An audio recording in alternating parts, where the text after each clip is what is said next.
William Hill, the home of betting. It's Gold Cup Day at Royal Ascot, and here to give us the latest market movers, I've been joined by John Ivan Duke of Bookmakers William Hill. And John, will rattle through the races fairly quickly, starting off with the opening race, the Norfolk, the Hannon pair, King of Rooks and Logout Island.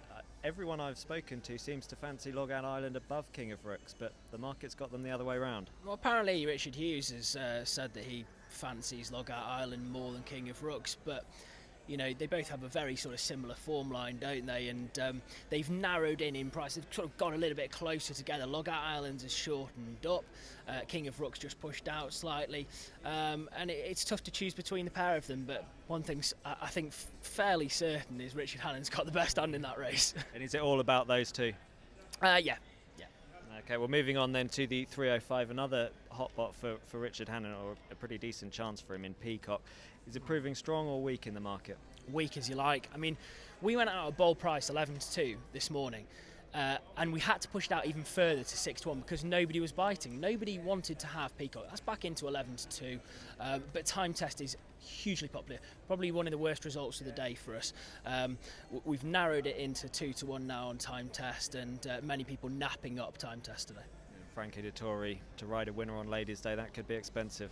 Yeah, I think so. I mean, Frankie's got the sort of crowd behind him, and there will be a wave of public support. I mean, particularly on track, I think Frankie will be popular as well. We know how well he rides Ascot as well. Well, Irish Guinness winner Plascock lines up in the 340, the Ribblesdale, going 1.5 miles. You'd think that would suit her even better. Is she the hot pot of the day? Well, I'm glad you had to say it because I struggled to pronounce it. But yeah, hot pot of the day. This one's seen as a banker. Just a shade of odds against. That might shorten up a touch before the off. Could well go off odds on. In opposition, I thought Curvy was interesting for David Watchman and Ryan Moore. That one sort of each way backable price. The others in the list, Pomona has come in for a bit of support, but yeah, mostly about the favourite again in that one. Moving on to the Gold Cup, the big race of the day. Of course, at the time of recording this, Dermot Weld hasn't walked the track and come back and said whether Forgotten Rules is going to take his chance. So what's that impacting on your market? Well, as you can imagine, nobody's having a bet on Forgotten Rules at this stage just because you just don't quite know whether it's going to run or not. Of the others in the market, though, there's been a good spread of money. The interesting one is Kingfisher. That one's been back. Ryan Moore, again, it's the theme of today. Ryan Moore, back him. You wouldn't have done too badly this week if you'd done that. 8-1 now from 11-1 earlier on today. Kingfisher's been the popular one.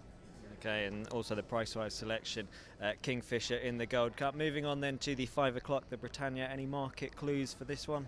Well, you've got one prize for guessing which horse it is. Yes, it's Ryan Moore's mount. Again, 14-1 from 20-1, the most popular horse in the race. Portage has come for money as well. I really like the looks of Mick Halford's horse. Ran a decent enough race at the Curragh without being asked any questions. So 9-1 from 11-1, the favourite. And what about the 5:35, the King George V? Any market movers in that?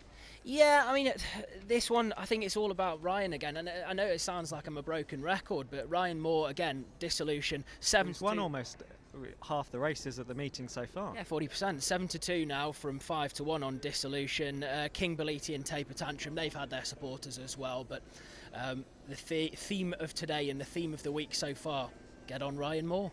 Okay, well, many thanks, John, and do stay up to date with all the action here at Royal Ascot on racingpost.com.